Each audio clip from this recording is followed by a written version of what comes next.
Please don't let me into my zone. Let me into my zone. Let me into my zone. Let me into my zone. Please don't let me. Don't play that. Take you down. Don't play that. Money me $2. Telling you now this payback. Fuck that. Ask him now what's stage at. I've been going to the top and I got what they not, so I know that they hate that. But I'm on that. All these lanes in the zone now. And all these lanes gonna tell you what I did and they twist and they bust till I fall out. But I know that, so I keep what I'm doing cause I own that. And I stay in the lab and I kill everything, but I don't ever move from a cone. So I'll be back in my home. I'm working, I start off this way. Have me a drum. Dance my soul, now just leave it there, that's home. Ballin', can't beat me up cause I'm back in my zone now. Having a great trap, and almost banging wheels. Cause I'm back in my zone now. Don't get greedy now, mate. Let's go settle down.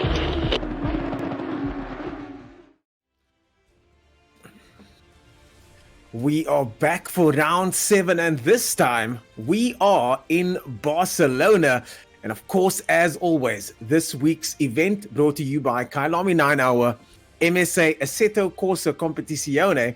And of course, we've got our sponsors that make all of this possible, and that includes Elgato, Corsair, and of course, Sparko. Now, Sparko being one of our new partners, and there'll be some prizes up for grabs from Sparko. We'll talk about that later. My PC at the moment is powered by AMD, so all of these components make today possible, and today is going to be an absolute cracker. Barcelona, the circuit that is known as the all-rounder, is going to test these guys' skills today to see if they are, in fact, all-rounders. We've made a slight change today to the schedule thanks to the Formula 1 kicking off later on today. We've got our ProAM event happening at 1 o'clock. And then our pro event happening at 5:30. Yesterday, the drivers seeded to see into which category they would be going into, and that has now been decided. Next up is going to be the qualifying, and drivers will now see which one of them is going to be the fastest in the Pro-Am qualifying, which is about to kick off. Today, as always, I'm joined by none other than the man that's seen it all when it comes to motorsport, Marius Roberts. Welcome to the virtual commentary box, sir. How are you feeling about Barcelona today? That's an introduction for like a guy in an old age home. He's loving life. That's one way of me to introduce you there. Suckle, thanks, sir. No, listen, super stoked. I think a lot of guys are going to be going through it. There's that all rhyme. The rain in Spain falls mainly on the plane, and that's what they're probably going to be memorizing, and it's going to be like a little chart. A few years ago, there was chaos in the Nürburgring in the wet conditions. So I think that really shook things up, which was awesome. But I mean, we know conditions usually in Spain, good, dry, sunny. But looking forward to a bit of a different race because we are now running slightly different times. It might be 1 o'clock South African time, but this race is going to see the Pro-Am guys finishing in dusk, and the pros late on starting dusk into a nighttime race. And that really does change things up because suddenly you've got circuit conditions that are a lot cooler. So I know we've always got Jonathan Benz joining us. Jonathan, that is a flippin' masterstroke. I'm loving that. Yeah, it should be interesting. Last week, playing off the rain race and drivers really stepping up to the challenge of it, and even stepping, far exceeding our expectations on how, close they could race safely, and some epic results from the guys really stepping up to the plate on that. And we're expecting similar today with the guys, being faced with a bit of an extra challenge with dusk and night conditions. So it should be really fun. And you can see on some corners on even on the visuals we have on screen now that the sun plays a role as you enter the first turn, I think. That is correct. Yeah, so that is correct. The first turn, and have their sunglasses on. well, in this case, they can't. Like if you were driving out there, you'd be able to put your hand up to go through that first corner. These guys don't have that option, and I've seen what it looks like from inside the car, and it's not fun with 29 other cars around you, Marius. I reckon it's going to be an interesting first turn. Well, look, I mean, at the end of the day, this circuit, everyone, I know when we chatted with David Perrell a few weeks back, I mean, a lot of guys want to figure out how to get these combinations right because you've got a long straight, not that heavy into braking for turn one, but it's also critical to carry momentum and speed through because it's a very technical little section. And, I really like the track. I mean, We've been to the circuits, very different to when I was there, because obviously we've got that new little chicane that's been added in when like the MotoGP guys go there. When you're heading to the top section of the track, turns 13 and 14 and around there, they don't have that extra chicane to deal with. And I think that is where you can also find a lot of incidents for Jonathan to be looking at today, because it's very easy to fall over drivers through there. So a great track, nice undulations as well. And a track that I think a lot of guys would have spent quite a bit of time on, because it is one of those circuits that everyone wants to drive. In real world terms, the guys do a lot of testing there as well. I think you summed it up well, Ernest. It's an all-rounders track. So I think a good balanced track for driving and car.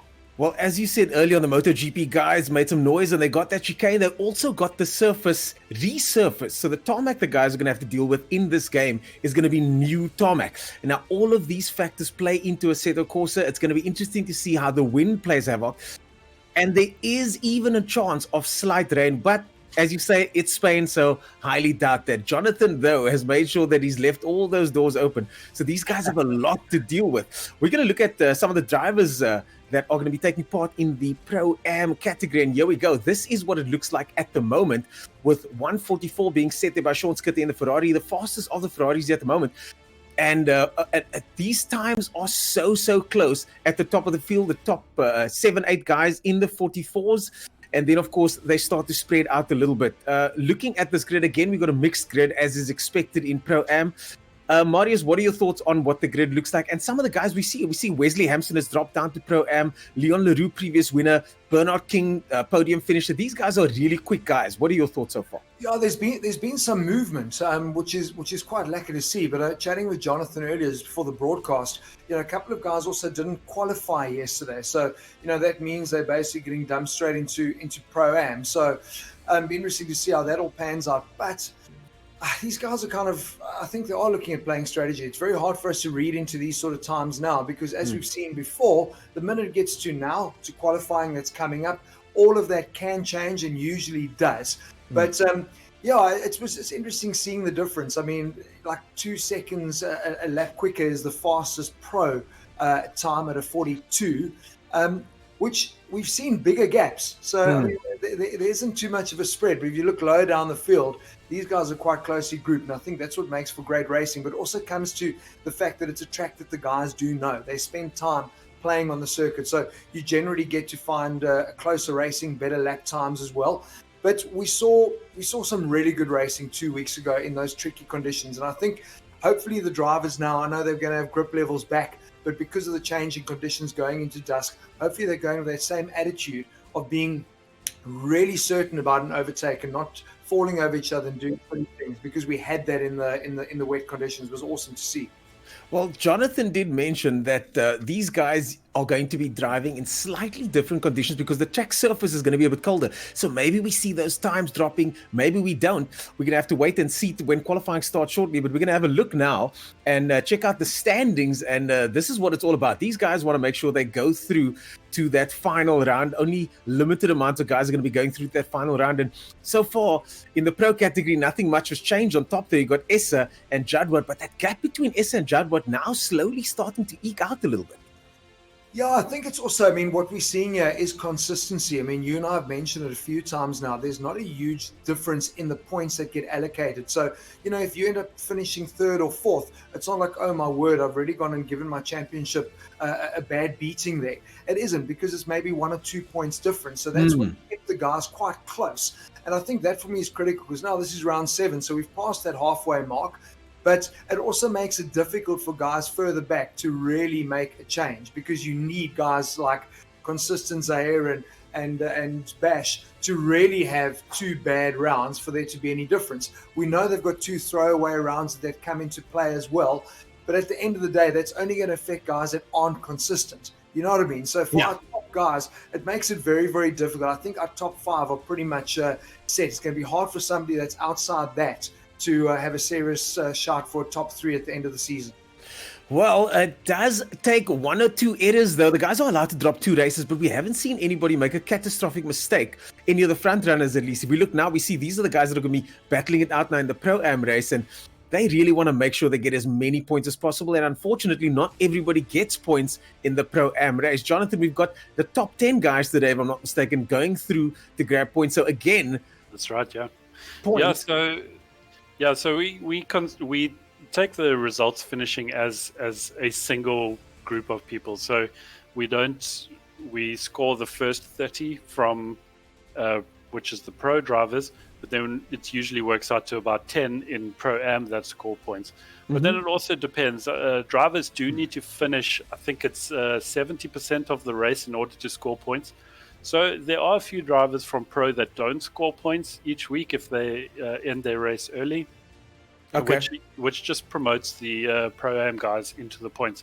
So a good spread of points at the moment. You see guys all the way down to P64, all having earned points during this championship. So great to see. And then, the Porsche's really making an impact on the championship. I think a lot of the reason being is a lot of the Foster drivers have opted for the Porsche. I think if some of those Foster drivers had gone for, say, the Ferrari or something, we may see a domination by Ferrari. So I don't necessarily agree with you on that one. I do think the Porsches are, after some testing, I think the Porsches are at a slight advantage, especially on the circuit. Yeah. And I think we're going to see an all Porsche front row, second row, possibly even third row. It'll be interesting. And in Pro-Am, we don't have domination from Porsches, of course. Correct. We have Porsches and they're not on the front rows. So that's why I say, I think if the top drivers had taken different vehicles, I think they would have also naturally moved to the top of the field as well.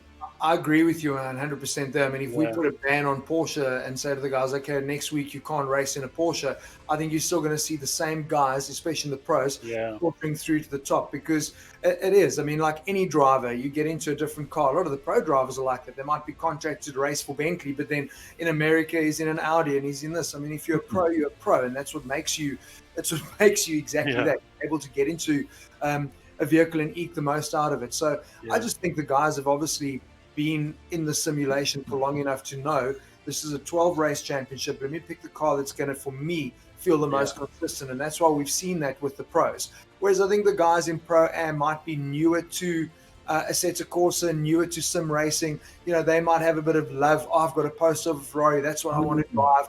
Not fully understanding the way the game has set the cars up. But yeah, it is what it is. I like the Pro-Ams for that, because I think we see a real mixed bag of stuff. And we've also seen a lot of different winners in Pro-Am, and that for me is exciting. And I think for growing this championship, that's brilliant, because guys go into Pro-Am and go, wow, this is competitive. I'm in with a shout.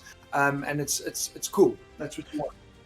Well, I'm looking forward to seeing what's happening shortly in qualifying. We've got some familiar names there. We've got some unfamiliar names. And as you said earlier on, Marius, things have been shuffled up a little bit. So after this break, we will be back and we'll be going straight into the Pro-Am qualifying here at Barcelona. We'll see you then.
this is it, folks, as we go to the eye in the sky to have a look at Sean Buck over there in that Porsche, currently in 12th position, but that doesn't count yet. Qualifying just started 1 minute and 40 seconds ago exactly, as they make their way around Circuit de Catalunya, or Barcelona, as it's known. And there is that chicane you were talking about earlier on, Marius. The track has got a couple of slight layout changes in recent times, but as we said now, actually, so it's around. Yeah. It's around. Here we go.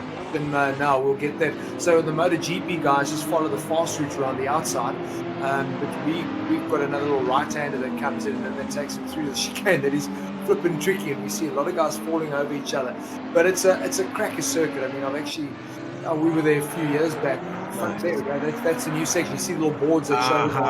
There we go. So this is very, very tight and technical for the guys. What a complex section. Yeah. So it just adds another element, because that whole back section is actually very technical. You've got to be so patient in terms of when you come on the power.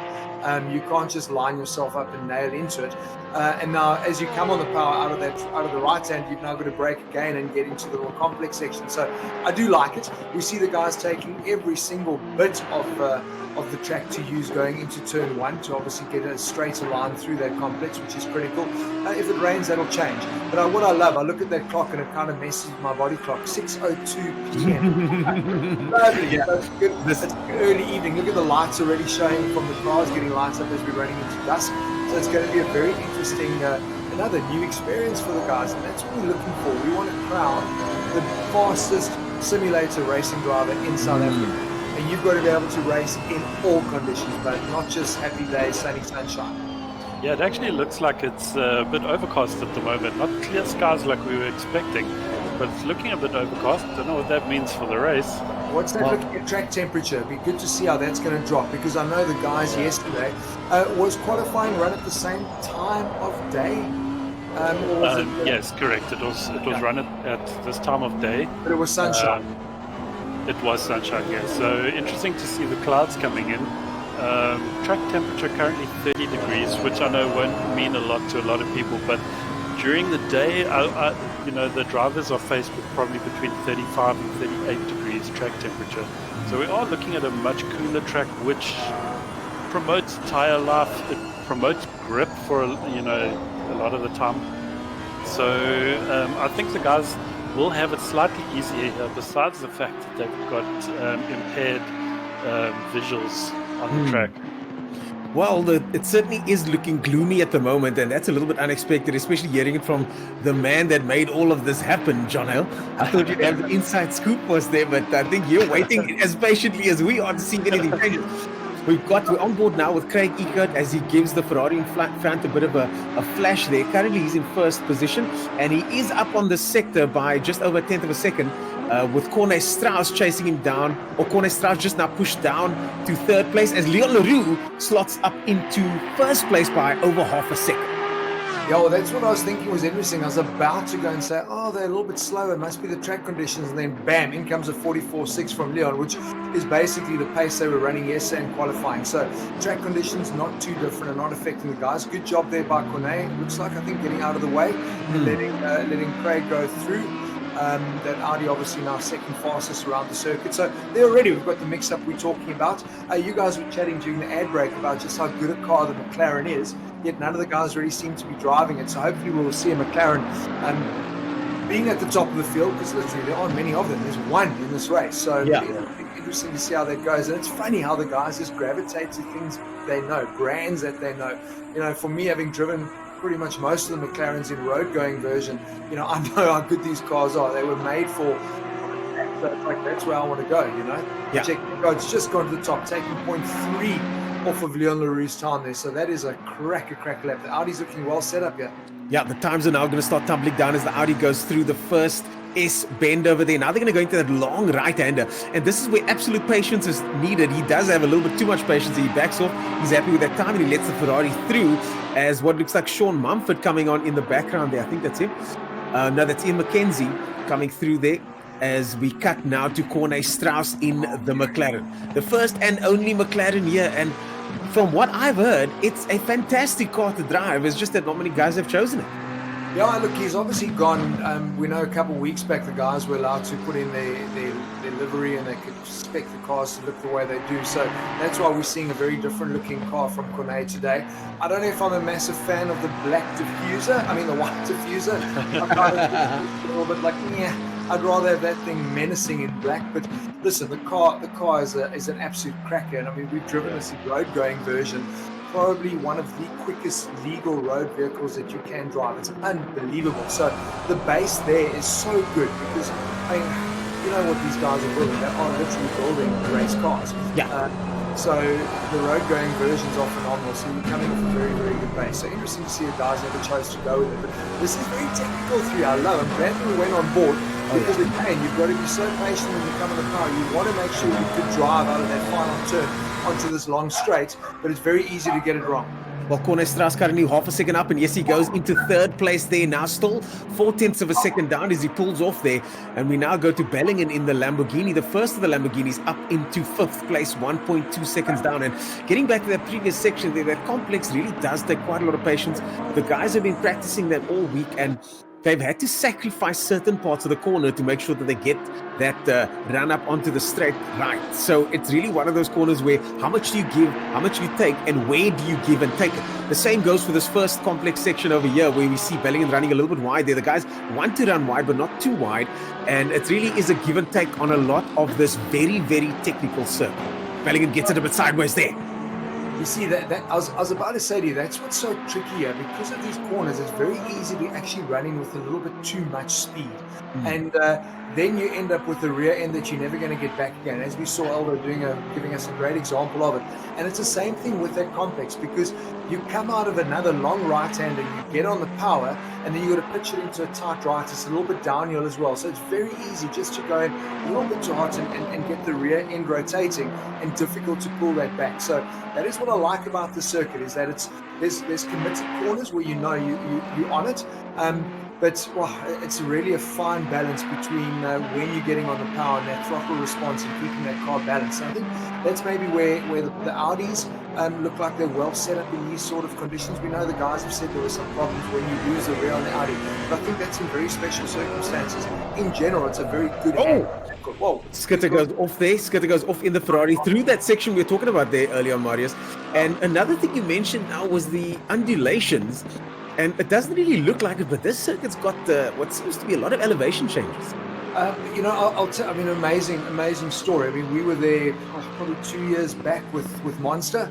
We got to hang out with Valentino Rossi, and you know, we were not. I mean, it's amazing. We weren't even standing grandstand. We were standing what literally is like track side. I've got photographs where the track's there. If I want to be silly, I can just run on. There's no fencing, there's no anything. Yeah. We were actually standing up at turn number 9, Kamsa, and it's incredible because it is such a big climb up the hill. You don't even realize it to that corner, and it's quite a tricky one as well because it's a right-hander and it's rolling over, it's off camber, and I mean, you watch them on the bikes. I mean, they're just literally in a power slide going through that corner. So you don't realize it watching it on your screens like this, and that's always the case. The undulations are taken out of it, but there's a lot of up and down and climbing, especially that middle section of the circuit. Brilliant, amazing track. We're on board now with Bernard King. He's up 0.2 of a second now. That will actually help him go from 8th to 5th. Bernard King in 5th position now. He's going to be happy with that in the Lexus, the fastest of the two Lexi. See Strauss there in 3rd position, and just behind him, Ian McKenzie in the first of the Porsches here. Ian looking really good there after having a terrible race last time, getting bumped out on the start line. Wesley Hampson there in the 2nd of the Lexuses in 12th position. Love it. Love the livery on that car. It looks so mean. And it's so cool the guys get to do this. But, I mean, these also guys that we kind of were speaking a lot of in the beginning of the season, and then they've kind of found themselves a little bit further down the pack. We haven't seen much of Jason Isherwood, another guy that, you know, came out of the blocks gun blazing, but in his Bentley he's really been struggling in the last couple of rounds, and now we've got him sitting down in 19th, which is not what we want to see. They're like 4 seconds off the pack. So, there are a couple of guys that just kind of lost their momentum, and they need to maybe have a serious chat and get the groove back. He's gone from 12th to 9th now as Wesley, so that's an improvement. But look, there's still 6 minutes to go, so maybe there's some hot laps still to come. But yeah, it's been surprising that some of the guys have lost that early momentum. Maybe going to circuits they don't know. Barcelona, as I said earlier, a track that everyone's driven. So I'm expecting it to be a lot closer, and it isn't at this stage. The guys like 7 seconds of the pace. Bizarre. Unbelievable, yeah. Kelly Slater, or Kyle Slater, as we call him Kelly for now, because he was swimming with us at the last event, wasn't he? Exactly. He's in the water. But yeah, so I'm quite surprised to see that. I thought most of the guys would be within a second and a half at this stage. But yeah, a bit of work to do. Maybe it's not a good track for the Bentleys. We've seen quite a few of them running fairly well, but way down the lineup here currently. I do know the Lexus are struggling a little bit as we go to the milk car driven by Jason van Rooyen. And the Lexus are struggling here a little bit, I've been told. And Hampson also. I mean, all of these guys have personal stories, you know, their personalities are starting to shine through now. And Wesley, for example, has got a very busy streaming schedule, and he also has a full-time job. So he said this week he simply didn't have time to practice much, and he's been qualifying in Pro for the last couple of races. Yeah. And now he's in AM, and just, you know, the strength of schedule also plays a role, because some of the guys are competing in other series and just kind of getting dialed in for what is the premier series that they're competing in, the 80K Pro Series. Well, look, I mean, I suppose that's the cool thing. As long as you're racing, that's great. But we mentioned a while back, as we started coming out of lockdown, the guys ended up finding themselves in positions where there's real work now and they don't have time. But I mean, our president's making announcements again tonight, and we've heard rumors that we're going to have some sort of lockdown. So that's great for the sim races, because it could be more time at home to practice. No more excuses. But no more excuses, Wesley. Wesley's clearly got the pace as Duggan gets it a little bit sideways through the complex section there. Big slide there from him. Manages to recover, but I think that lap is done and dusted for him at least. He gets to go again. He's got 6 minutes and 45 seconds left of qualifying. Craig Eekhout firmly on the top by 0.3 of a second. Leon Leroux in second place, just behind him, Corne Straas. And I think so far the man that's really come of age, at least in this race so far in the qualifying, Ian McKenzie in the top 4 position. That's the highest we've seen him so far. But this for me is exciting. You mentioned there'd been Wesley's obviously got a reason why he hasn't had track time, couldn't qualify, but that's what I said earlier. There's been some movement. There's some guys that had horrible races 2 weeks ago, guys that won 2 weeks ago that are now in pros, and guys we're usually seeing in pros running in ProAM. So it does mix it up. But at the end of the day, it's not the end of the world. They've just got to make sure, if they're normally a pro, they've got to make sure they finish in the top 10 and score some points.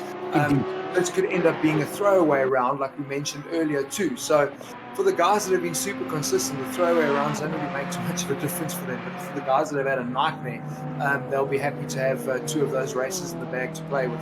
Well, we're on board now with Sarel Versaghi. Unfortunately, he's way down in the pace. He's going to pull up here.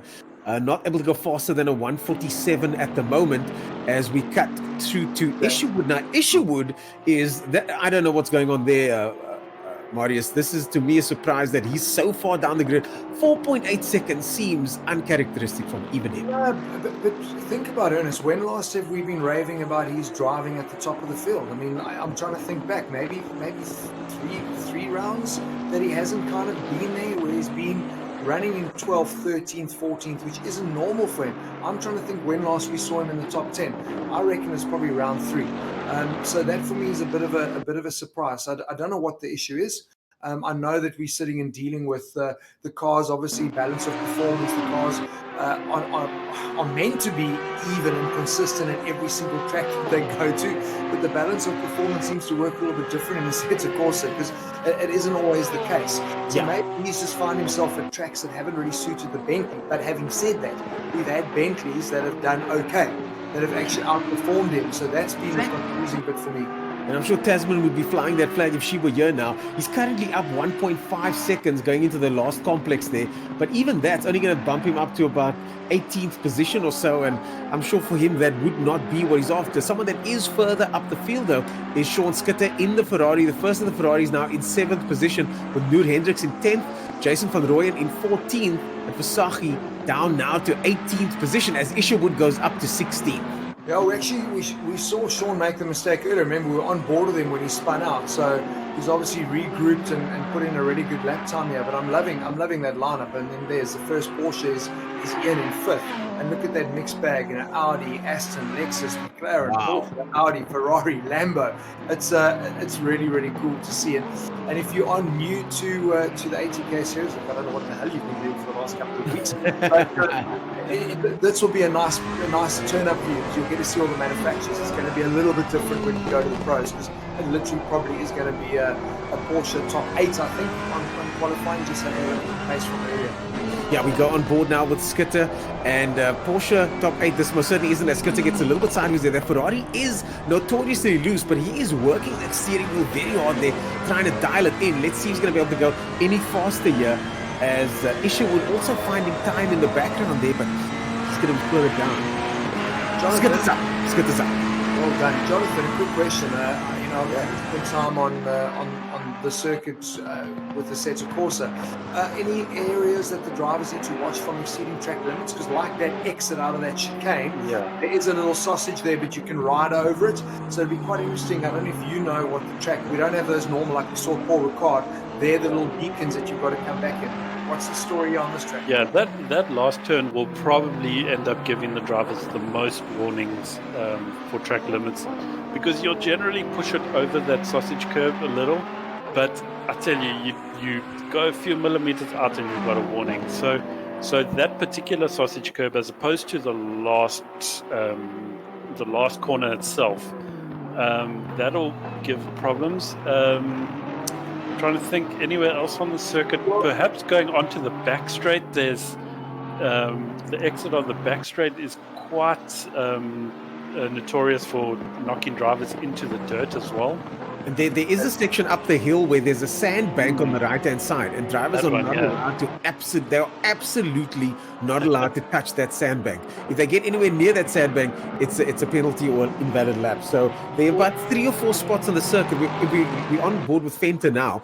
After this left-hander here, there's another left-hander, and that's the section there where you cannot touch the sand at all. You can straight line there. You see, that's where the guys cut. So it was funny, as we asked Jonathan that, we actually, when he was saying about the corners, and we actually had an example of that there. I'm kind of going, that for me is that proper climb, and very, very easy to straight line it there because you want to, and they put a green bit of tarmac. But I'm sure that's going to be a very big that one is very harsh as well. So drivers, because you have to straight line it, like you say, I mean, the drivers will push that one to the limit and probably get caught out a few times. We may see a few game issue drive-throughs for track limits today. I think it is a tough track to nail your lap every single lap. So it really is. Yeah, it could be a reason why a lot of the drivers are not getting their maximum potential out of it.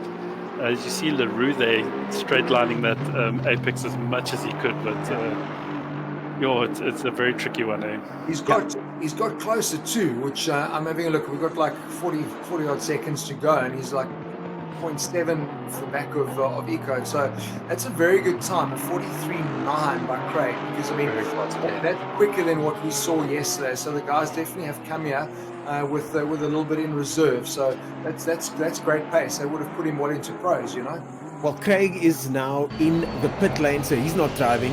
LaRue is in it for pole, but unfortunately he's down on this sector at the moment. He's got 17 seconds left to cross the line. If he crosses the line within the next 10 or so seconds now, then he will be allowed to go for another lap, and this will be his fast lap. The final chance for him to try and make it. He gets across the line, and this is the start of LaRue's final lap. He's in it for pole position or not. We're going to find out soon enough. Here we go. Down the main straight now into the right hand. He's going to want to get it all the way across to the left here. And through this right hand here, how much curb he takes is up to the car and up to him. He takes quite a bit. They gets a little bit squirrely. More curb on the left. He touches the right hand side. The lap gets invalidated. And Craig Ecout, for the moment, is your pole position driver. Unbelievable drama there at the end. And Leon LaRue will be kicking himself, but at least he's on the front row of the grid. For sure. I think you have to always give it a go, and even though you've probably been struggling for the last couple of laps to try and really get your personal best out of the car, you have to go for that last-ditch effort, and thankfully his lap was validated early on, so he didn't have to struggle for the rest of it. So Hampson, we are on board now with Hampson coming up towards that complex section now. Let's see how he does. He will be the last person we'll be looking at, and then going back to our ad breaks to gets ready for the main event. Hampson now coming towards the line. This is Wentworth here. Actually, no, this is Hampson. Hampson across the line into 12th position. He stays there in 12th position. Well, folks, that's pretty much it from us for qualifying of the Pro-Am category. We'll be right back after this. Stay tuned. The race starts shortly.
And we are minutes away from starting the Pro-Am race here in Barcelona. On the grid, we see right up front is an Audi number 1. That's Ecoat. And if you look closely, you can look into the rearview mirror of Craig Ecoat, see that Lexus bearing down. That's Bernard King there in 3rd position. But next to him is Leon Leroux in the Aston Martin, who was contending for that first spot. And you know what? I think given a couple of laps, Leon might have been in it with a chance. He just needed to string a lap together. But that's what qualifying is about, isn't it? It's a stressful experience that puts a lot of pressure on the drivers. And those that thrive under that pressure are the ones that make it to the front of the grid. Well, I'll tell you what, Craig will be enjoying this view a lot more than 2 weeks ago. Remember that incident he had coming down the pits because he started from the very back. And remember, he made contact in those tricky conditions. Now, no one in his way, good visibility, and obviously a run down to turn 1. And it's, yeah, man, they build circuits like this on purpose to make turn 1 a bottleneck where things can go wrong and usually do. We hope, I don't know, Jonathan, if you gave the guys any stern talking to. I mean, generally, this is because of the flowing nature of 1 into 2 and 3. You don't normally have too many issues. But yeah, let's hope that happens today, that the guys just keep it safe. Will be interesting to see how turn 1 goes, because I mean, at the end of the day, we're going to have guys going in double wide. Yeah. And if they've learned anything from the last couple of weeks, they really need to, pay attention to, don't try and take too much advantage there, because you're probably going to find yourself in a tricky situation, at the next apex. But it's also an apex where if a guy gets squeezed, he can just jump off over the sausage curbs and hopefully survive. So I'd like to think that this will be slightly better than Monza in turn 1. But I mean, we had a great time at Nürburgring last time out in the wet. So well, thank goodness. Because I think of turn 1, yeah.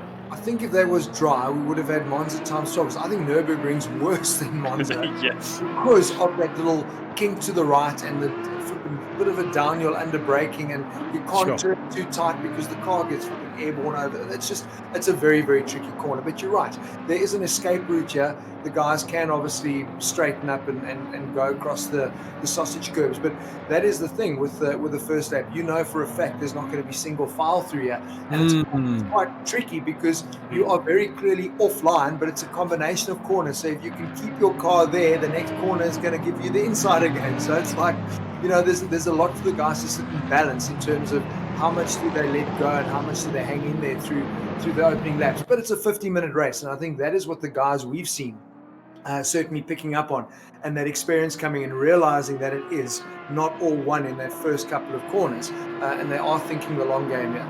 Absolutely. Turn 3, as we see the guys now going to turn 4, is for me the critical corner at the start of this race.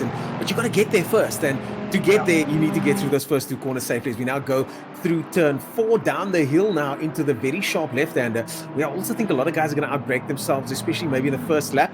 And if you miss that apex over there, it's a tough time trying to make sure you make your way down the hill and back up the hill past the section we mentioned earlier on, where the guys are going to invariably get those invalidated laps as they try and cut the corner as much as possible. But it's also, again, it's tricky because have a look, this is all downhill, and then you're on the brakes before you've got that little left-hander where you can't run right and you start the climb again. So that's what I love. There's some places here that you can really be put under pressure from a braking perspective. But for me, this is my favorite bit. This climb, this right-hander up at the top here is full commitment because it drops off to the outside, so the car gets very, very light in the rear when you go through here. And obviously, you can't run it out too wide because you're going to get penalized big time there. And then the place where most things happen, heavy under braking with this little back straight section. And I'm expecting action here. This is the main overtaking spot for me, besides obviously the start finish. Look at that. It might as well. That is, it's so tight over there. Such a fast section. It's downhill. Yeah, you're right. I do think we're going to see some drama over there. And now we head into the final section over here, the complex section, my favorite part of the track, because I think this is what's going to separate a lot of the guys. This section over here, I've seen the difference and the concertina effect that can happen here. And this is where guys can set themselves up for the start line as Craig Ecote sets himself up for a pole position start, a bit better than starting from the back last week or 2 weeks ago. He's now on the inside for turn 1 in pole position. Next to him, Leon Leroux. Behind that, Bernard King, Corne Strauss in the first and only McLaren here today in 4th position. Skitter behind that in the Ferrari, Jason Van Rooyen and Ian McKenzie now further down in 8th position, but he's also going to want to tussle it up into that first corner. The guys are going to have to stay well behaved as we now make our way down. We have green light racing, folks. Green light racing. Off they go. Ecote in the lead, but only just. We've got the Aston Martin in the left-hand lane. Oh, somebody's gone off. That's Duggan over there in the background. Duggan's gone off by the looks of things. The 2 pink cars, that's McKenzie getting in up tight there. The McLaren gets overtaken. McKenzie on the inside of the McLaren there. They give way for each other, and most of the cars go through safely there. But I do think Duggan, there's some contact there between the 2 cars, but everybody's safe except for what looks like Duggan. Wow. That was actually really well done by Leon Leroux and Craig going through their comments. So I spoke about going side by side through that. They both gave each other a little bit of space, but I think Leon's been too cautious because have a look, it looks like Corne's now got that overtake pass down. We've got a big incident there now as well. It looks like Jonathan's going to be very busy early on. 3 or 4 cars getting involved in that. Van Rooyen and McKenzie go off. Van Rooyen and McKenzie go around wide at the bottom of the hairpin there. That's what we were talking about earlier on. Such a tricky corner there. Van Rooyen still trying to rejoin, and McKenzie manages to get back on. Van Rooyen now firmly near the back of the field. I think that's part of the problem is like if someone runs wide, they're coming back on track, and it's just creating such mayhem because everyone's bunched up. I've never seen 5 or 6 cars all weaving. It looks like they're trying to find parking in a Dodger market. Crazy, but I mean that was a good start. Craig didn't do so well off the line because he's actually a little bit further back in his box, and Leon had a better run on it, but the Audi's showing good top end speed. But well into Corne Strauss, being patient there. I think Leon maybe was just being a little bit too conservative and so dropped back down into 3rd position. Right on the back is that Lexus of Bernard King that's looking very, very racy. Leon's looking like he's tiptoeing around here, like maybe he doesn't have his confidence up just yet. He's going to be under massive pressure come turn one because that Lexus is right on the back of him at the moment. Yeah, luckily both of them made a mistake through that complex there. So did Bernard King, hitting these giant sausage curl there. But he is most certainly going to be putting pressure on now under the braking zone as they go in. He has a look down the inside, stays inside, just letting him know that he's there. I think Leon Leroux's having a bit of a problem. He's a little bit all over the place. Runs wide there. And this could be here. No, That's the wrong line. No, he missed the line for turn one completely, and that ran him wide onto two where he hit the curb, and that just unsettles the car even more. So have a look, he's dropped far back here, so he's under a bit of pressure early on. So I think he just needs to hit that refocus button. I like that corner because there are different lines through there. You can get the car kind of almost stop mid-corner, so you can get it turned a little bit tighter and come on the power and straight line the drive out, or you can take the slightly wider line and keep like a mid-throttle through. So that also gives people an opportunity for overtaking. I think the car's made a mistake and he hasn't. But Leon running wide, we saw, have a look at Bernard actually avoiding action. I think Leon had made a mistake there. So yeah, he looks a bit out of sorts. I don't know what's going on. I wonder, Jonathan, do you think it's a tire issue at this stage? No, I think tires on the Aston really shouldn't be that much of an issue. But I did see some questions earlier or some posts from the drivers earlier about the tires on the Aston being done after 10 minutes. We're not 10 minutes in yet, so I don't think tires will be an issue at all. I would say after maybe half hour at least. But is it maybe that it just hasn't got enough temperature into it? I mean, how sensitive is the sensor course into that? Did he not get enough prep into brakes? Yeah, it just seems like he can't get that thing stopped to turn. Yeah, you really have to hit the sweet spot of your tire pressures, and possibly he has not got his tire pressures working just yet. Well, we got Riddell's tire pressures certainly working here as he puts pressure on Skitter into turn one of there. Has a look down the inside. Skitter goes a little bit defensive there. I think Skitter's going to run wide. Yes, he does. This gives Riddell the run now into the right-hander. Riddell right up on the bumper of that Ferrari there. Yeah, they go through the long sweeping right-hander here. Not enough. I don't think that's going to be the overtaking spot. It's more of a setup for an overtaking maneuver, don't you think, Marius? I agree. I mean, turn one for me, unless the guy really makes a mistake coming out of that complex and doesn't get a good drive onto the start-finish straight. I think turn one, looking at these cars, because your entry into one is actually still quite quick, I think it's going to be hard to really make an overtake move stick there. I think further down, like you said there, that running through turn three, I think if you get that lined up, you've got a great opportunity. Oh, no, they touch. Oh, my goodness me. And Riddell gives Skitter a bit of a nudge there under braking. And Bellingham now side by side with Riddell. Bellingham's got the line there. And Bellingham gets the position. Riddell... Sorry, I'm just going to say that's not a place to overtake. And I think he realized it and put his nose in the wrong place. Then couldn't brake hard enough to get out of it. So, yeah. I think now the Constantini effect really coming into play here, Marius. We've got Mackenzie and Buck now joining the party over here. Oh, Mackenzie gives Buck a nudge. Buck gets sideways, doesn't lose it though. So Mackenzie gives Buck a bit of a nudge in the background there. And here we watch the replay now of what happened between Riddell and Buck. Buck really not getting the short end of the stick. Yeah, there was Skid. The replay was, I think, was it Skitter and we'll watch it again. But I mean, that's not a place for an overtake move, and it wasn't for me. He was coming from way, way too far back. But hey, we've been wrong before. But that's kind of how they. We use the information we have, isn't it? As Ian McKenzie has a look now into turn one, goes alongside. He's just got to get him on the brakes now. Yes, he does. Ian McKenzie qualifying well earlier, but he backs out of the maneuver. Surprisingly, gets it down the inside this time. It's tight. McKenzie gets ahead, but now under massive pressure from Hendricks and Hampson now, who is giving Buck an absolute hard time. I think Buck's car might be damaged. Well, I tell you, that was actually...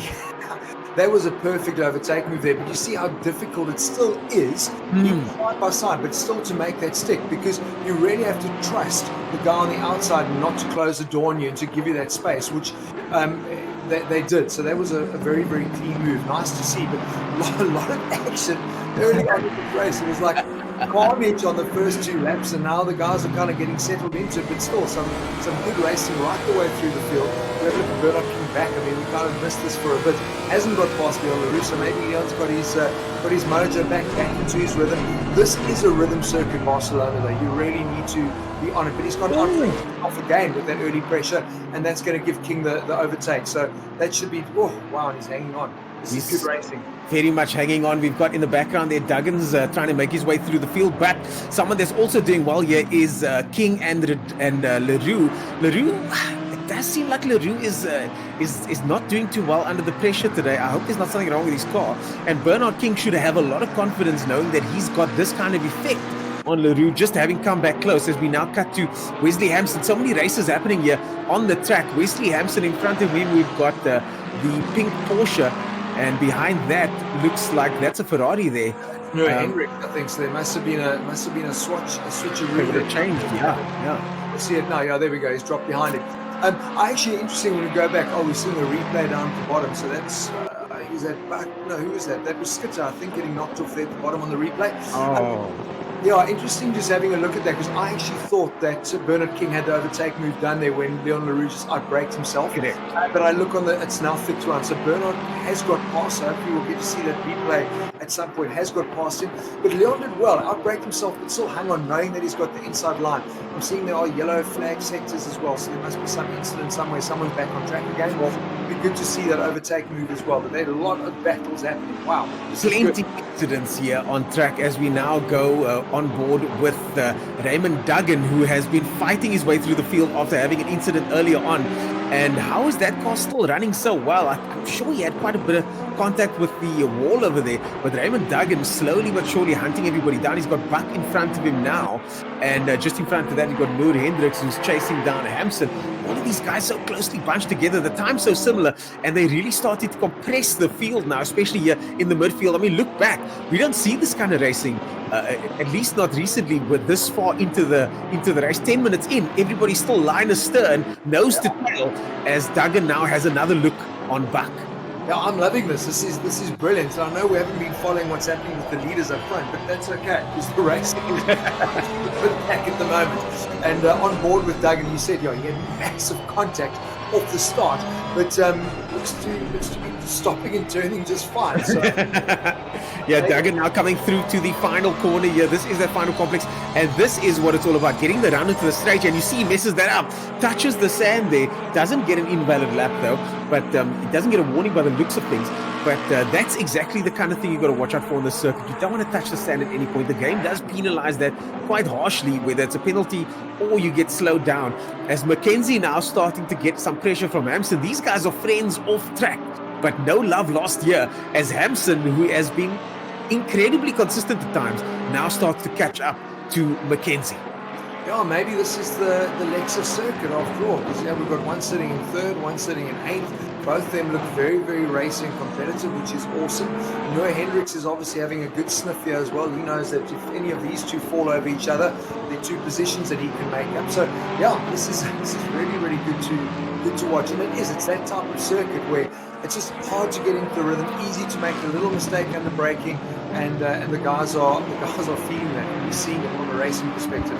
Well, Mackenzie under pressure from Hampson, but Bellinger now being caught up by Mackenzie. Mackenzie currently 0.6 of a second up on his best time of 1:47.8, and he's now catching up to the hard-charging Lamborghini at quite a rate, but he's got his own problems. If you look in the rearview mirror there, look at all those cars, Marius.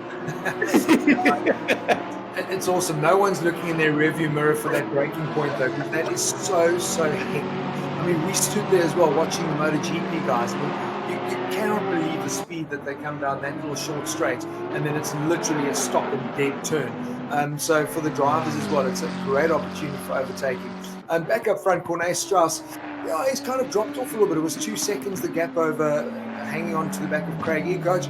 Craig's now extended that to nearly 4 seconds. So I think it's kind of a tough time for Cornet because like you want to be on the back of the guy in front of you, but it's a long race. Who knows what's going to happen from a time perspective? So I think what's important for him now is just to worry about conserving tires, getting a good pace going, and who knows, he might be there with 10 minutes to go in this race. And I think that's what they've got to try and do is focus on that. Leon is obviously trying to get back at Bernard King. That pass, we didn't get to see where it was done, but Bernard has got passing up into third place, so that's a great one for him. And his focus will now be shifting to Cornet just up ahead, because that gap for me seems to be closing as well, and he's going to bring Leon along. So I think in 3 or 4 laps time we could be having a battle for second, third, and that's my hope. Absolutely right, Dave. You ask me. I do think that Leon Leroux might be a little bit happy about this. I mean, he gets the pressure off and now he gets to sit and relax a little bit. He's got nobody behind him. So he can certainly just get in on the hunt for that McLaren. And the McLaren, from what I've heard, the McLaren is very good at longer races. So a 50-minute race for the McLaren shouldn't be a problem. So tire management might be what plays into his hands. But we'll see as we now go on board with Duggan and Buck as the two Porsches fight it out. And in front there, the gap getting closer and closer with that is Mackenzie and Hampson, with Noor also coming into the party there. Bellingham and Mackenzie going to have to get away. They're going to have to change something here. And here we go back to that replay. This is live, actually. This is live. This is Isherwood there in the Bentley further down the grid in 15th position, the first of the Bentleys. Yeah, and what's he on the back of? Is that Nico Roots in the Audi, I think, just ahead of him? Correct. So that's another little battle that we've got developing a little bit further on the field. But this is amazing. This little battle here is literally running from 6th down to 13th place, because we see a little glimpse of Adrianse in the Audi just in the background. So there's a lot of stuff going on. Good. They just touched over there. The Audi goes wide. Isherwood gives Roots a bit of a nudge there. Lets him past again. Isherwood lets him past again. Well done from him. I know you enjoy that kind of sportsmanship, Marius. Isherwood lets him go, gives him a touch, but lets him go back past. You know, that is great to see, because then you are racing, you are sharing space, and sometimes a little nudge and a little tap like that, both of them are still pointing in the right direction, so it wasn't a stupid, audacious move. And you go, sorry about that, but there's your spot. Good, I'll see you the next corner. I don't know if he went and lost the rear end there, because he wasn't. I don't think Mackenzie was close enough, but that's Bellingham that spun out in the Lamborghini. Yeah, He's running in 6th, which was fantastic. We've been seeing a lot of him in pros, so nice to see him in ProAM and obviously front of the field. I'd like to see what happened there, but I think he lost the rear end going through that tricky right-hander. Yeah, Bellingham, unfortunately, having lost that there, what a pity there. He was so far in front of the guys there, makes one tiny mistake. Yep, lost it all on his own. And he's 13th now, so that's gonna open up a nice little battle for the guys further up ahead. But I mean, I'd like to see what happened there. But it's probably one of those little tricky parts. But have a look, Bernard King has, as I said earlier, looks like he's got the pace. He's closing on the back of Cornet Strauss in that McLaren, and Leon is really struggling in the Aston to hold on to the back of this little battle. So for me, this is going to be the one to watch, because Bernard is on proper pace. And Lexus looks so well set up, so well balanced as well. Great looking car, but looks like it's a great car to drive here as well at Circuit de Catalunya. Yeah, especially in the Pro-Am division. I've heard the guys say it might be a bit slow for Pro. As we saw our Pro driver in the other Lexus, Hampson, unfortunately not able to qualify. But so far, King not having any problems with the Lexus, and now starting to put Strauss under immense pressure. This section over here, every section of this track is one of the sections where the pressure is very real, and one teeny mistake, even here, for example, running a little bit wide, there causes a problem. Out braking yourself a little bit under braking here causes a problem. Missing the apex a little bit on the next corner. So the pressure is very real, and Bernard King is going to want to apply as much of that as possible to Cornet Strauss. I love just having a look ahead to that McLaren. You see how that car's working, how it's twitching through the rear, biting for grip as you're starting to feed that throttle back on and bringing that power on. All these cars obviously rear-wheel driven, so that relationship between having that car well balanced in the setup and your throttle response is so on these corners where you've got to hold on. But we've got a replay of Bellingham. Let's have a look at this. I think he just lost the rear end. Ran a bit wide. Oh, this was his line. He's actually... I think is that where he's trying to touch the outside. Yeah, he tried to touch the outside there, and I think he lost it on this corner over here. Yeah, he lost it turning it in by the looks of things. So maybe carrying in a bit too much speed. But I also see it from another, because it's quite weird. Very weird. It's a strange place to lose it. But these cars, if you stay off the gas for a little bit too long, trying to tuck the nose in, the nose bites and the car spins out. They're so on a knife edge, these things. And we just saw there now that that was Hampson that got past Mackenzie there. Hampson now in sixth place. Hampson clearly has got the pace on him. So now Hampson's got some clear air to try and catch up with Riddell in fifth position as we now look at Corne Strauss. Yeah, starting to get that pressure from Bernard King. But you see what this has done. Have a look at that gap now that Craig has, E-Codes has eked out. I mean, that's beautiful. We use that a lot. E-Codes out nearly an 8-second lead up front. So this is perfect for him. The fact that there's a battle for second place brewing, and it just allows him to just focus. No one's in his mirrors. And this is like a long practice session that I know he's been doing plenty of at the circuit, just putting in lap after lap, not worrying about anybody else. And this is perfect for him in terms of securing a race win today. I know it's still a long way to go with 33 minutes, but this is brilliant. Yeah, we got another replay coming up now as we also look at this race here. This is Hampson versus Mackenzie. Hampson goes on the inside very close there. No quarter given here. A perfect, picture-perfect overtake there from Hampson. Hampson really good at placing the car where he wants to as Mackenzie gives up that position there. Overtake move. This is so great under braking. Just got to be so careful. See how early he's turning. He's going to run wide. That's the pass done. So that's what's so early. You go on that block move. Oh, you see, this is the replay of what Leon Leroux did to Bernard King earlier, where he outbraked himself. Bernard had the nose up the inside, and the car's able to come back because it knows it's going to have the inside line for the next corner. So Corne actually using track knowledge really, really well there. I thought he'd gone and messed this thing up. Look, I think Bernard's got the run in this corner. Yeah, he did manage to get the complex just right there, Mario. Sorry to break you up there, but I think he might have the run coming into the first corner here. But the McLaren does seem very fast. Look at that. McLaren exceptionally fast. Here comes Bernard King now. He's going to try and get him under braking, I'm sure. Trying really hard to pull up alongside now. He made the move start from the beginning of the previous section. Goes down the inside now. Bernard King's got this one. The McLaren's going to have to yield. And yes, he does a beautiful maneuver planned from way, way back. Bernard King gets second position. Can I just also say well done to Corne there, because that is what I said earlier. You've really got to trust the driver that you're pitching the move on to give you that space and not to turn in and close the door. We saw the move earlier with Hampson. He had the move done before the corner, so it was easy enough. But there, they literally were going into turn one together, and I think Corne did really, really well, leaving in the space and making it a clean overtake for Bernard King. But brilliant. But what it has done is really thrown the rhythm of Corne, because have a look, Leon is now closing up on the back of him. He was twitching through the next couple of corners. So I think that's maybe it's a tyre thing. You know, I don't know. I can't believe with only 20 minutes down that the guys are struggling for grip already. But it's sad to see McLaren struggling now, you know.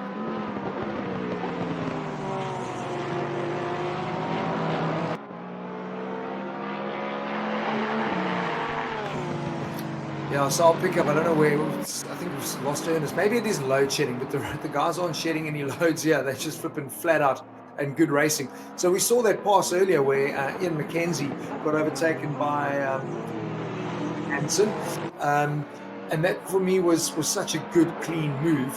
And but Ian hasn't given up the battle. Hard to miss him in that beautiful pink milk Porsche with the green wheels, and just behind is Noah Hendricks. He's been consistent, putting in a couple of really good laps, so that's also been nice to see. Heading down to Rory, we spoke about Duggan earlier, involved in the incident right at the beginning of the race, which was crazy. But this is an interesting little three-way Porsche battle. It's not often that you talk about Porsches having a battle and it's not for the lead. Yeah, these guys are having a good go, and that is Sean Buck in 9th, Duggan in 10th, and obviously Adrianza hanging on in the Audi. You can see him further back there in 11th place, but up ahead is Clinton Riddell. So it's a nice three-way battle with the Porsches too. Jonathan, yeah, a couple of incidents. Have you had a look at any of them, especially? My notebook is overflowing with incidents here. More than that's going to be good. Yeah, that's for sure.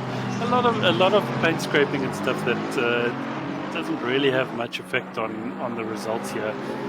But it's good to see the drivers having a go for it, and you know, I think particularly standing out in terms of you know, mistakes and drivers knocking each other off track. I think I've already seen a couple that are going to stand out nicely for our incident review on Monday night. Yeah, it's going to be But super yeah, busy. it's just about finding those incidents that stand out a bit from the other incidents that can we can find a talking point about it, and drivers involved can learn from it, and moving forward in championships they can maybe be a bit more aware of it. You've spent plenty of times in this environment. I'm just very surprised by how competitive the racing has been throughout the field. I mean, they're good battles. We haven't really seen this for a while now. Do you think it comes down to just the layout of the Barcelona circuit, where it's very, very difficult to get a rhythm, easy to make a little mistake here, which brings the guys back onto it? Definitely, and as much as there's good overtaking spots, I think we're going to see, like with these Porsches, for example, grouping together, you'll find that the cars are so evenly matched they can't take advantage of the back straight or slipstreaming down the main straight here. There's just not enough difference between the cars to really make that overtaking move count. And this circuit is not the easiest circuit to make a lunge, as Tasman would say. So I'm really not surprised to see these Porsches grouping together here, and oh man, Nico up front there is really just laying down the market today. Hey.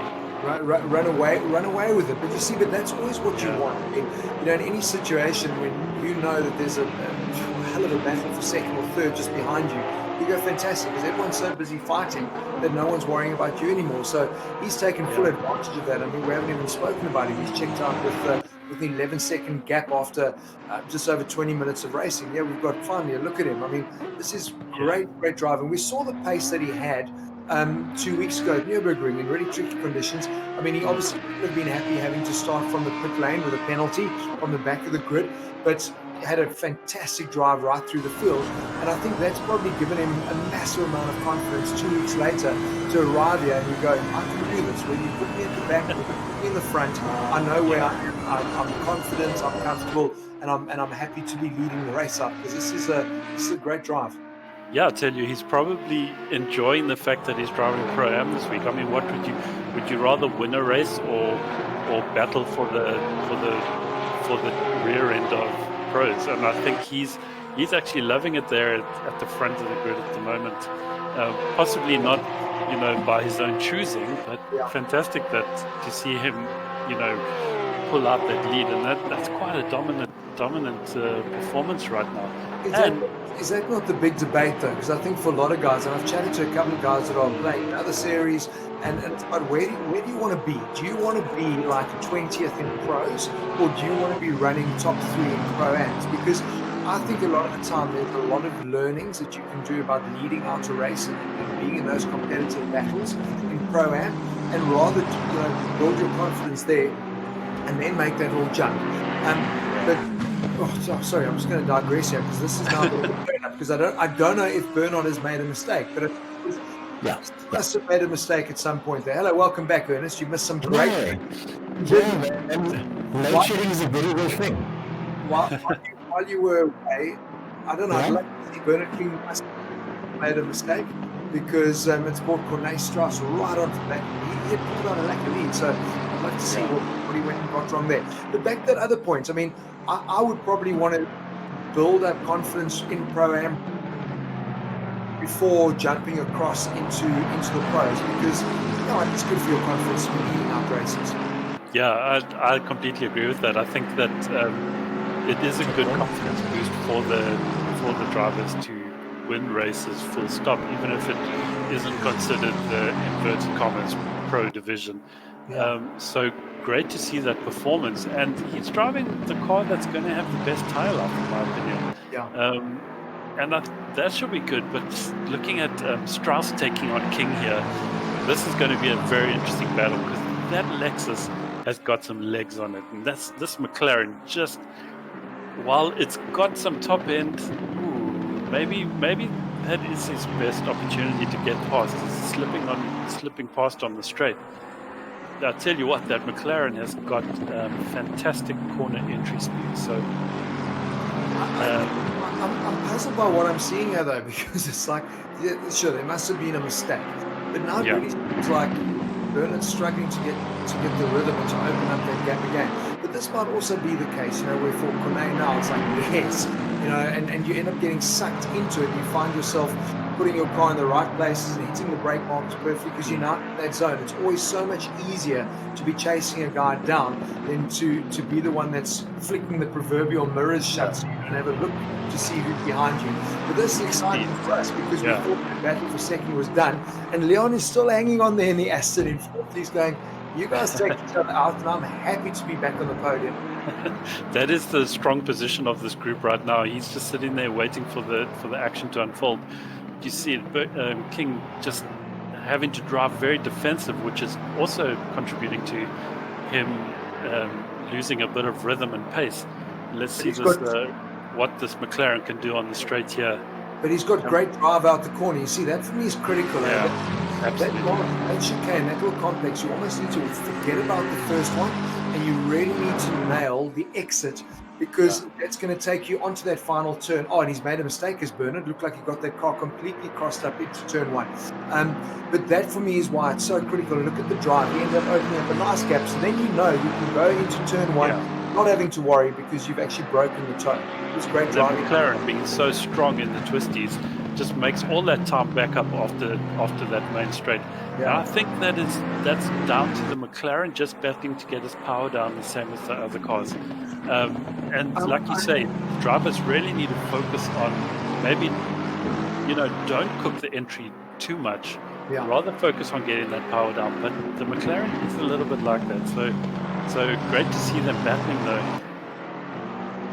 Well, that's the thing for me. Just, I want to obviously spend more time understanding how the cars behave in a set of course, and I haven't actually played for so flippin' long.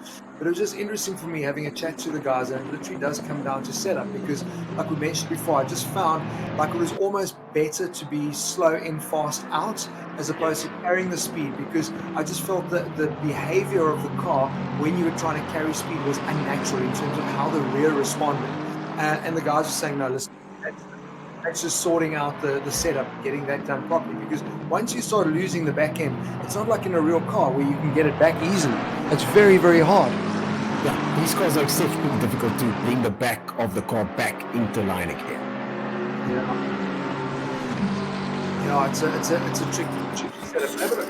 I didn't think that the Lexus was that quick in a straight line, but he's certainly that combination of good drive out of that second last corner out of the chicane, and then obviously nailing the final turn. And that makes it very, very difficult for Cornet to think about overtaking. So for me, it's not about turn one anymore. It's rather the back straight into the heavy braking section that Cornet is going to have the best opportunity. He needs to use this technical up and down undulation section to start closing in onto the back of that Lexus and gear himself up for that, because I think that's going to be his best opportunity. His long sweepers are definitely at the McLaren's advantage. Yeah. Well, I'm surprised. Yeah, Ernest just having some technical difficulties with his mic there. As we cut back to the Porsches. Yeah, the Porsches gaggling together in their little performance group here. It'll be tough to see who's going to come out tops on this. More exciting for me is Noah Hendricks on the back of Mackenzie. So just up ahead is 7th, 6th. Have a look how Noah's closed right on the back. So there's a gap that's now formed with the three Porsches. You remember, like 3 laps ago when we were on board with them, they were all over the back of each other. Now they're kind of spaced out. But just up ahead, you'll see Noah Hendricks in the Ferrari is putting some serious pressure on Ian Mackenzie in 6th place. So that'll be a good battle to watch. And that is what's cool, because like you were saying earlier, cars that are the same, it really comes down to a driver error. The setup's going to be so similar, performance is going to be similar, drive out of the corner, grip levels. You've got a Ferrari up ahead against a Porsche. There's going to be certainly different vehicle and driver dynamics going on there. So many different vehicles in this class. This, of course, is the Pro-Am category, and we're seeing a wide variety of cars here. But on screen at the moment is the Ferrari of Noor Hendricks, who has been consistently good in the midfield of the AM category or Pro-Am category lately, and now in 7th position, starting to put some pressure on Ian Mackenzie. Yeah, I don't think there's a little mistake that he made, but he was all over the back of Ian, so he might have been just pushing a little bit too hard, and he's gone and outbraked himself somewhere and given Ian a bit of breathing space again. But interesting that line that Ian takes, very early turn in into turn one, which I find quite bizarre because it's just going to push you so wide for the second part of that corner, and then you're going to be compromised the whole way out. But anyway, I'll have a look to see if he does it again on the next lap. You don't have to tell me that. Running as wide as he can, which is ideal. You don't have to tell me that, Marius, because Ian this entire week has been sacrificing the wrong part of that corner there, I think. And I think there might be more time for him, at least on a good lap. He sacrifices the correct part of the corner. But as we said earlier, we really got to give up that first section there so that we can get that turn 3. But so far, it doesn't seem to be making that much of a difference. He is now maybe eking out a bit of a gap on that hard-charging Lure Hendricks as we go back to second place battle. And look at Strauss. I love the word that you use, Marius. Strauss certainly is getting a little bit of ACAs. Yeah, we don't know. I mean, when you were having some technicals, Ernest, we don't know what happened because Bernard had opened up a nice lead once he got past Cornet, and the next minute Cornet was all over the back of him. So we're assuming Bernard made a little braking error or lost the back end somewhere. But since then, Cornet has now really got the bit between his teeth, and it's just interesting to see the different dynamics of these vehicles. We were chatting with Jonathan. I didn't think that the Lexus had much straight line speed, but it certainly does over the McLaren. And what's critical is also the Lexus is getting really good drive out of that second last out of the complex. Cornet running in just a little bit too hard, getting sucked into the braking markers of King ahead of him and losing the back end there was actually great on board. We saw he was fighting to get that under control. But the McLaren really does seem really good at the tight and twisty stuff and being able to turn in. And that's where he was closing up on the back of Bernard, which just doesn't have the straight line speed. But that little error has brought the Aston Martin back into battle as well. And we mentioned earlier, Leon is just biding his time. 17 minutes to go. He's been a race winner. He knows what that feels like. And he also knows that with 10 minutes to go, usually the guys are fighting for grip.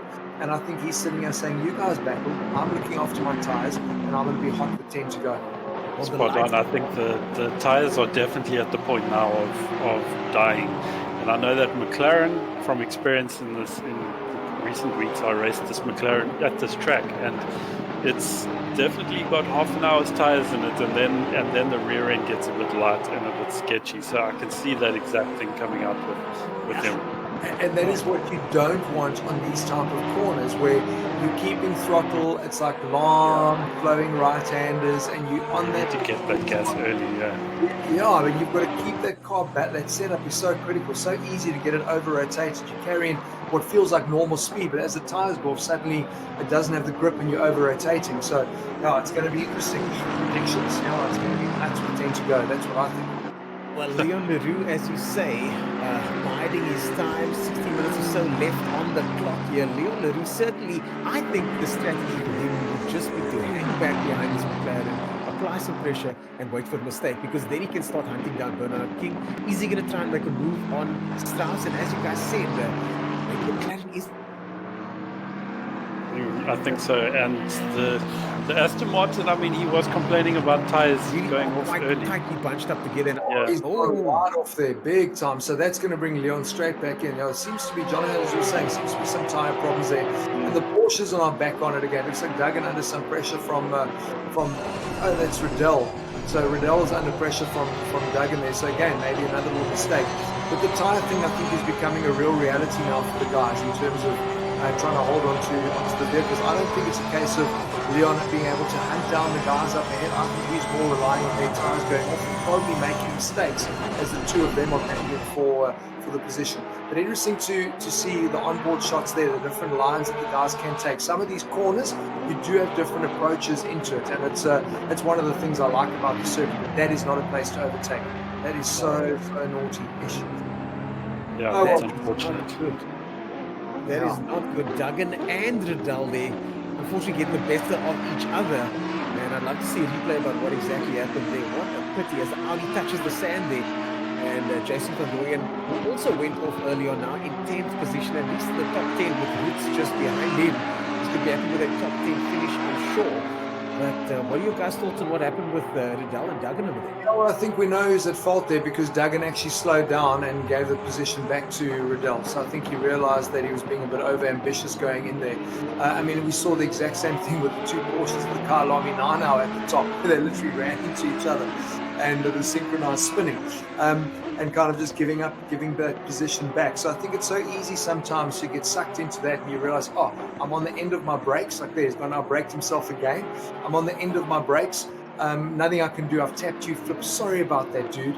And gives a position back. I think that's critical. So I think Duggan's trying really hard. We've seen him make one really brave lunge, and he's just gone and outbraked himself now again. So that's going to give Clinton a bit of breathing space. So I think Raymond's going to back off a bit now. Yeah, Raymond probably needs to take a breath, as someone that isn't taking a breath is Corne Strauss, who now is coming under massive pressure from Leon Leroux in the Aston Martin as they make their way down the hill. Tires are gone on that McLaren for sure. We've been watching him. We were on board earlier, watching him fighting through the corners just to get the traction down. I think that's what he's struggling with at the moment. Is a car that is just very, very happy to rotate through the rear at the moment, and that's not what he wants. It'd be great if he was doing Gymkhana. Not great when you're trying to hold on to a long, tightly right hand. Especially in a car with that kind of power. Now we go on board with Leon Leroux having a look now at the back bumper of this McLaren. Not the prettiest diffuser on the back of the McLaren. Hates it, spray it. I did inquire from him if he'd done that on purpose, and he said he had painted the diffuser on purpose. So, driver choice on this one. No. I'm gonna send him some design ideas. There's that contact. We were so busy watching what was happening on screen. There was a replay of that contact there. But you see how far up ahead Duggan was, and he gave him position back. So I think he knows that he was guilty as charged on that replay. Thanks to director for always bringing all the race action that we often miss, making sure we get to see it again. Contact. That is not good. That is not good. The McLaren having a look down the inside. They're pushing the Lexus of King wide. Then King losing 2 positions for the price of 1. And what happened? Huh? Because Bernard had a gap again. So I'm like, what happened there? Because that McLaren, we were saying, is struggling for grip, and suddenly he's fighting into turn 1. King must have made another error there, bringing Strauss back into it. Strauss maybe trying to take advantage of the situation, but I'll look forward to the replay on this one. Yeah, because look, I mean, Bernard did well to hang on to that because he was in proper sideways drift mode, looking out the side window, Jason Webb style, but did well to hang on to it, and he's back for another race. But I mean, I think that's what the drivers need to do. They now know how our situations work. Jonathan will go and review this. If it's worthy of a penalty being issued in the race, that will happen. Otherwise, it'll be part of our Monday instant report. But what we prefer is for those things to be handled in the race, because then it's done, dusted, and dealt with. So for Bernard now, he's just got to focus on getting it done and trusting that the stewards are going to make the right decision for him as well, whatever that might be. But it's about focusing, regrouping. We've still got 10 minutes, 11 minutes to go in this race. A lot of racing left. Well, if you do want to get focused when it comes to racing, we are having a giveaway thanks to our new partner, Sparko. Sparko gaming gloves and a Sparko Rebel cap are available and up for grabs. You can check it out on our Twitter page. If you want to stay tuned in on the action for the week, check us out on all our socials, Pro Series, but of course, these prizes available right now. Back to the action we go. And speaking of action, straight into it. I just saw a brake marker go splattering back, something go flying off. Duggan is back onto it, gone into the back of Clinton Riddle again. Noah Hendricks has dropped back. Remember, he was right in the back of Mackenzie, so I don't know what Noah Hendricks has gone and done. He must have made a mistake, because now suddenly we've got a proper battle. We've got an Audi involved, or Nico Rutz is there, Van Rooyen is there in the Ferrari. This is a proper manufacturer mayhem meal. It's brilliant to watch. Yeah, what a day of racing we've had so far. It's not even started yet. We're hardly halfway through the day. No, it's cracker action at the moment. So a lot of replays. I know Jonathan's probably got. Stay tuned, folks. Still plenty. Yeah, sorry, Ernest. We keep losing Ernest there on the. Yeah, I don't know. I think we've lost Ernest. We'll try and get him back. But yeah, this is like really, really fascinating to watch, because I didn't expect to find racing of this caliber at Barcelona. We thought it might be a little bit follow my leader, but in actual fact, it is some of the best racing we've seen in a while. We get a back marker getting out of the way there. You might have seen it earlier. There's an incident with Corne Strauss going into turn 1 and tapping Bernard King, who then was in second, dropped him down into 4th place. But it's woken up the man that is Leon Leroux in the Aston Martin.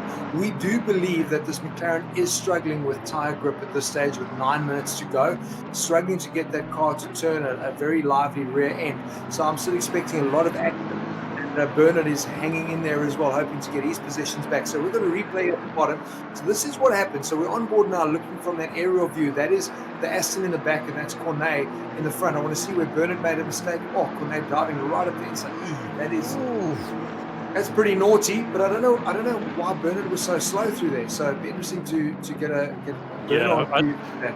I took a look at the replay, and it seems that King had gotten a bit out of shape in the final chicane, which gave him terrible drive onto the back straight. So he lost that entire lead that he had over Strauss there, just on that back straight. But then Strauss got a little bit enthusiastic on the entry there. There's no ways, there's no space. I mean, the door was closed and King was on his line. You know what I mean? That's right, yeah. So what's are we seeing anything happening here? Like penalty wise? I think we will. Unfortunately, the only person to prevent that incident was Strauss himself, so he's going to have to work a bit harder to try and overcome this time penalty of his. But you see, I was mentioning it earlier. I think you were obviously busy having a look at all those incidents, but I've really preferred when those things are dealt with in race, because for the drivers as well, they then know I trust the stewards. They're going to make the right call. The thing gets done, and there's no banter or arguments about it post race, because the race is then done. So he's going to have to focus on that. But some good battles in these two Porsches. These guys, Duggan and Clinton Riddell, have been at it for probably about the last 10 laps or so. And now, obviously, Noah Hendricks in the Ferrari is keeping it interesting too, because he's made one or two mistakes that have brought the two of them back in. So I think we're going to definitely be looking at these guys in the incident report tomorrow, because it was a good little coming together, and Duggan gave that position back. But this is good battling. Don't expect to see Porsches fighting this far back when we get to the pros. But great to see some other manufacturers leading the way. And I mean, we haven't even spoken about Craig Eckhart. Eckhart, brilliant in the Audi. Put it on pole. And we've got another shot live at the bottom, Skitter at the bottom. Just brilliant qualifying, put the car on pole, and he's literally led from the very, very first moment, from lights out, and really been fantastic. Sitting with an 18-second lead around Circuit Catalunya. It's unbelievable. Nose-to-tail racing happening at various parts of the track, and we're now on board with two scenes here where racing like this you don't often see in any series, but now we've got two battles happening for the price of one. 3 guys each. Who's going to come out on top? I also see that Strauss has now dropped down to 5th position. That's a real pity for him. He's parked it in the pits at the moment, not sure why exactly. Yeah, I see the P next to it, because I mean, like you said, he was going to get a time penalty. So I don't know. That for me is bizarre, because the time penalty, he still would have finished in the top 5. But I mean, at one moment there, I was actually needing some extra eyes, because there was so much racing going on with our small live view and the full view. You just didn't know where to look. But we're back with the battle with Noah Hendricks in the Ferrari, Clinton Riddell in the Porsche, and Raymond Duggan in the other Porsche. And Duggan has made a couple of mistakes, breaking himself there, seeing him fall off the back of this battle as well. But I just want to get back to Craig up front in the Audi. I mean, geez, 18 seconds is brilliant. He has run away with it, and I think it's also been helped by the fact there have been so many good battles earners throughout the field, especially that battle for second really gave him the breathing space to put his head down and get this thing done. It really is. What a pleasure when you've got second and third battling it out, and you see them getting smaller and smaller in the rearview mirror. And that's exactly what happened to Iko. This time, no mistakes from him. Head down, straight to the finish, flag to flag. It's not over yet, but with 5 minutes left, I don't say anything's going to change anytime soon. Yeah, but we're speaking about the massive confidence. I mean, he would have gone 2 weeks ago to Nürburgring really grumpy, being issued a penalty and having to start from the back, not being allowed to qualify, and then in those treacherous racing conditions, probably having the race of his life. One of our drivers of the day is coming straight through the field, doing a great job, and I think that's given him that boost and the confidence. He's now come to Catalunya, and he's been on fire, qualifies on pole, and just runs away with the race. So it's amazing how the confidence game works. It just gives you that self-belief and how quickly racing can turn. You arrive and think it's going to be your crappiest weekend, and it ends up being your best. So racing, I love the racing. Well, another driver that certainly is having a better weekend was the guy that he came together with last week. Somebody just hit someone. Oh yes, this is Skitter. That's Skitter in the Ferrari there. That Hampson that he's battling with in that Lexus. So we've got a replay here at the bottom. This is under braking again. Very good. My goodness me. That downhill under braking section is just, it's not an overtaking place. It's so better just to get slotted in behind and work on getting good drive out, because that's going to take you up the hill and ultimately down the back straight where there's a heavy braking into the left-hander. That's where you overtake.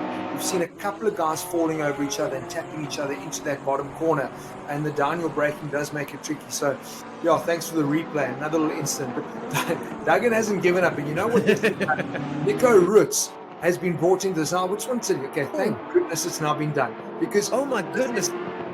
But this is the 5th time in a row that Riddell has outbraked himself through that corner every single time into that tight, heavy braking, and then the left-hander. He's trying to take it back, and he gives him a nudge. Oh no, Riddell tries to take it back, and that was a silly move there. He should have just let that one go, and he gives Duggan a touch. Oh no! That's Roots. So Roots obviously avoiding action to get out of that little incident, has taken the escape route, and he's come full flat, hurtling along there, not realizing that there's actually a car on track taking the racing line. So Nico could have gained plenty of positions there, and instead he's gone and got himself into a horrible little mess. So that's a real pity. We also see Van Rooyen getting a drive-through penalty. I'm assuming that might be, I don't know if Jonathan's online. Yeah, that's track issued. Game issued for exceeding track limits. Okay. But did you see that incident now with Nico Roots? I mean, surely his proximity sensor, would it be that it didn't pick up that car because he was so far away from the racetrack? He was on the escape route? Yeah. I mean, that car would have entered his radar like very quickly, and so that was unfortunately up to him to make sure that the racing was. No, he just drove straight into him. Yeah, but you see, the problem is he's on the original circuit, so he's taken avoiding action because of the two Porsches falling over each other again, and he's just flatlined it straight through. And obviously, like I said, I don't imagine that the proximity meter would have given him a notification the car was there. But he's got that view. He can pull a view to the right and see what's coming from the right when he joins the track. Yeah, he can, but I'm very surprised that he didn't take more action on that one. More cautious. Yeah, I'm just looking at it now. It's a very tricky one. I mean, it's not actually tricky. It's quite cut and dry. It's tricky in me understanding what his train of thought was there. Well, I think they know that he thinks the cars have been taken out, so he's just straight lining and getting back onto the circuit. But at the end of the day, he's actually joining the circuit incorrectly, so he needs to come back onto the track in a cautious way, like he would have if he came off the sand trap or ran wide. That's how he had to have done it. 100%. Well, speaking of someone that hasn't made any mistakes so far, Craig Eckert, as he makes his way through the back markers there, that gap is not a true reflection of what's happening. He is way ahead of Leon Leroux now, and 27 laps done. Ernest, that's up 14th. He's just lapped Wentworth. Wentworth and Skitter. That's who we just saw in the background there. Unbelievable. So that is unbelievable driving. You realize 22nd lead for second. Now you look, he's lapping guys in third position on circuit. That is a masterclass today. Brilliant driving. 20 seconds to go, so he's obviously picked up the final lap now. But wow, I mean, it's good to stay on board with them for a bit. I know there's going to be mayhem and chaos further back, especially with the Porsches, with Duggan and Riddell still having a full go. But what a drive by Craig. Unbelievable. Yeah, we haven't seen much of Craig Eckert, and rightly so. He's gone off into the distance. Like we saw the last time, he tried the same from the back. They didn't work out as well, but this time from the front, it worked out perfectly. Craig Eckert is, I mean, what a flawless drive from him, Marius. Really placing the car lap after lap and extending that route without fault. I mean, this is as you say, masterclass. Yeah. Just interesting having a look. We're wondering, we know that Corné Strauss picked up a 5-second time penalty for that contact with Bernard King into turn one. But then we saw him in the pits, and I think that is exactly what we're saying, that McLaren had no tyres left. So it looks like he's actually stopped put on some new rubber, and he's back on and circulating, which is really sad for a guy that was in second, battling for third, second place. Brilliant. Nico Ritz has been issued a time penalty as well, so I think that's for that unsafe rejoining on the main circuit. But yeah, so plenty of action. But that is what Cornet did, eh? Put new rubber on for sure. Yeah, he did. I saw him. I mean, there's always the chance that he may have needed fuel. So I look forward to speaking to him afterwards and just clarifying, what's happening there. And how do you make that mistake? What, underfuel your car? Yeah. Yeah, it's quite easy if you calculate it to the limit. But I mean, he was. I think he put it on the penalty as soon as he got the penalty. Perhaps he thought it was a stop go or something that he had to, or drive through. Yeah. I'm not 100% certain, but he did stop it. Well, let's just not worry about him and just worry about the engine that was Craig Eco, because that was an unbelievable drive for first position. Brilliant. And there was Leon Leroux. Ernest, remember we were saying he's hanging around in the back, watching everything play out. He goes, yeah, I know what it's like to be on the podium. Second position in the Aston. While everyone was making mistakes and falling by the wayside, he's been super consistent. Then obviously Bernard King, who was in second for most of the race, down in third. Good racing though, Ernest. Fantastic racing. Fourth place, Wesley Hampson's going to be happy with that fourth place. Ian McKenzie, he's going to be ecstatic with the top 5 finish after a dismal last race. Nuri Hendricks also. And you know what, Riddell, Duggan, Buck, all these guys, these are good finishes for them. And like you say, the field has been mixed up. And that's not necessarily a bad thing. Guys getting good results, getting solid finishes. I know we always focus on the winners, but I think today we've got a couple of winners in the top 8.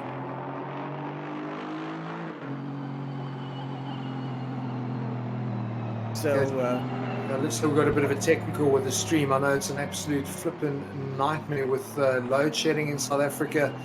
So that's obviously going to play havoc with